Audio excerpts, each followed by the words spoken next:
கடந்த புதன்கிழமை பார்த்தோம் அப்படின்னா நமது செய்திக்குழு ஒரு செய்தியை வெளியிட்டு இருந்தாங்க. மயிலாப்பூர் ஆதி திராவிட மாணவர் விடுதியில எந்தவித அடிப்படை வசதி சுகாதார வசதி இல்ல, அங்க படிக்கிறதுக்கான சூழல் இல்ல அப்படின்ற அந்த செய்தியை கள ஆய்வு செய்து நம்ம வெளியிட்டு இருந்தோம். அதன் தொடர்ச்சியாக தற்பொழுது வில்லிவாக்கத்தில் இருக்கக்கூடிய ஆதி திராவிடர் மாணவர் விடுதிக்கு வந்திருக்கோம்.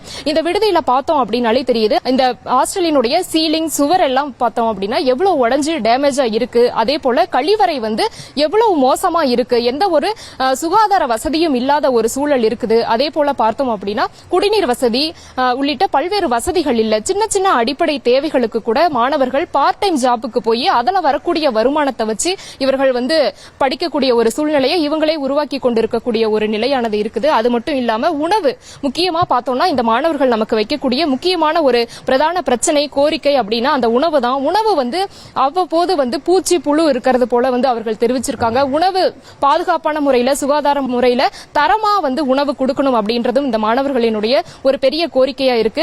நம்ம கூட மாணவர் ஒருவர் இணைஞ்சிருக்காரு, அவர்கிட்ட பேசுவோம். வணக்கம். ப்ராப்பரான டாய்லெட் ஃபெசிலிட்டிஸ் இல்ல. ஸோ நீங்க பார்த்திருப்பீங்க உள்ளார எத்தனை நிறைய ப்ரோக்கன்ஸ் டோர்ஸ் இருக்கு.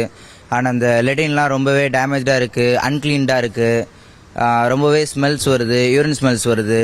ஸோ இதெல்லாம் ப்ராப்பராக வாஷ் பண்ணணும். அண்ட் தென் ஃபுல்லாகவே ஃப்ளோர் டைல்ஸ் ஃபுல்லாகவே ரொம்பவே அழுக்காக எப்பயுமே இருக்குது. ஒரு ப்ராப்பரான க்ளீன் இல்லை, மெயின்டெனன்ஸ் இல்லை. ஃபுட்டு ரொம்ப ஒர்ஸ்டாக இருக்குது. எப்படி சொல்கிறது, சாப்பிடக்கூட முடியாத அளவுக்கு இருக்குது. ஒரு நாள் சாப்பிட்றது, ஒரு நாள் நல்லா வருது, ஒரு நாள் நல்லா இல்லாமல் வருது. ஸோ அந்த ஃபுட்டு இன்னும் கொஞ்சம் பெட்டராக பண்ணணும்னு ஆசைப்படுறோம்.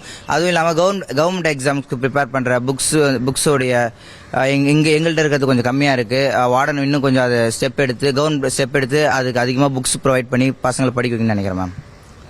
அதே மாதிரி பார்த்தோம்னா ஆதி திராவிடர் நலத்துறை சார்பில் பல கோடி ஒவ்வொரு ஆண்டும் கோடி கணக்கில் நிதி ஒதுக்கப்படுது மாணவர் விடுதிக்குன்னு. முக்கியமா அந்த மாணவர்களுக்கு படுக்கிறதுக்கு தேவையான வசதி, அதாவது மேட்ரஸ், கொசுவலை, அதே போல மாதாந்திர செலவு, சோப்பு உள்ளிட்ட அந்த மாதாந்திர செலவுக்கு 150 ரூபாய், ஸ்காலர்ஷிப், அது மட்டும் இல்லாம பல்வேறு திட்டங்கள் இவர்களுக்கு இருக்கு. அதெல்லாம் முறையாக இவர்களுக்கு வருதா அப்படின்ற ஒரு சந்தேகம் தான் எழுந்திருக்கு. ஸ்காலர்ஷிப்பும் நிறைய பேருக்கு கிடைக்கிறது இல்ல அப்படின்ற ஒரு விஷயத்தையும் மாணவர்கள் நம்ம கிட்ட தெரிவிக்கிறதையும் கூட நம்மளால பார்க்க முடியுது. முக்கியமா பார்த்தோம்னா இங்க இருக்கக்கூடிய நிறைய மாணவர்கள் முதல் தலைமுறை மாணவர்கள் தான் இங்க படிச்சிட்டு இருக்காங்க, முதல் பட்டதாரி மாணவர்கள். அந்த வகையில பார்த்தோம் அப்படின்னா அவர்களுக்கு படிக்கிறதுக்கு தேவையான எல்லா சூழலையும் அரசாங்கம் ஏற்படுத்தி கொடுக்க வேண்டும் அப்படின்றதான் இந்த மாணவர்களுடைய முக்கியமான ஒரு கோரிக்கையா இருக்கு.